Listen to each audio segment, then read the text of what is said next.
Moving on over into the Mid-Buckeye Conference, St. Peter's and Crestline. Dee Harris at the game tonight, and St. Peter's, bit of a struggle this year for them. Crestline finds a way to get it done late in a low-scoring game tonight. Yeah, it wasn't the most impressive of affairs, but you can tell both teams wanted to win tonight, and they went out to try to get one. Yeah, that they did. Let's take a look and see what happened tonight. All right. Well, the Spartans got things going with a bucket from Jonah Ramey, followed by a Calvin Reed coast-to-coast basket for the Bulldogs. Nice drive to the hole. I love it. Now, St. Peter's will come right back as Sean Perkins Harris blazes a mid-range shot, and that was just money. That's a tough shot. Oh, yeah, it sure was. But later on, Spencer Harley attacks the rack with a vengeance for a reverse layup, and Ethan Clark scored shortly after that, and he had 16 points on the night. Watch this. Wow. Boop, drops right in. And, that gave Crestline a lead, 16-11 at the half, but in the third, the Spartans' Eli Gursky wasted no time, blazing one from downtown. And then Crestline went back inside with Spencer Harley and Connor Less. You got to reward the big man for working hard every time they get inside with the ball. If you can find them the ball after working hard and running the floor, feed them. Keep feeding them. Feed that monster. Eli Gursky shot a man down right there. Boom. Going into the lead at the end of the third, man. Now, Crestline will really go to work as Ethan Clark will put the team on his back. Look at the big fella.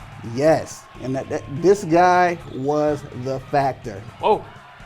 For them winning tonight. And then there was an emphatic block from Caden Ronk at the end, and the Bulldogs win 41-35. Very enjoyable game. Mm-hmm. You can tell both of these teams, they're in a bit of a slump, but they're hungry. And when you're hungry, you'll fight. and these two teams definitely went back and forth at each other. There was a couple of hard fouls and things where guys are rolling on the floor, and it was enjoyable. It was still very enjoyable. Well, in the Mid-Buckeye Conference, too, St. Peter's for so long has just run through this league. So now I feel like teams are maybe sensing that they're maybe, having a bit of a down year. They're a little vulnerable. It looked like Crestline was fired up to play in this game. Did you kind of sense that sort of intensity from Crestline tonight? I sure did, but it was one player in particular. Like I said, it was Ethan Clark. Crestline's Ethan Clark had dropped 16 tonight. When I said the team was on his back, he looked like he was an animal out there. Mm-hmm. He absorbed contact, and impressively, he was hitting his free throws because he got a lot of and ones tonight too, because they slapped him around a little bit, but he was definitely the deciding factor in them winning this game. I'm kind of jealous of his hair too. Yeah, you should have seen it at the end of the game. Pull out the ponytail, let it down. How far down did it go? Did we lose the jersey number on the back? Oh, almost did. It's like Fabio out there, but my man Ethan Clark. I just can't say enough good things about that young guy tonight. He was definitely impressive, and I'm happy I got to witness him play. I think that's one of my first times since last season to really get a grasp of his game. Yeah. Real quick, St. Peter's, where do you think they need to improve most? It looks like they're just struggling to score. Is that kind of where you think that the emphasis should be?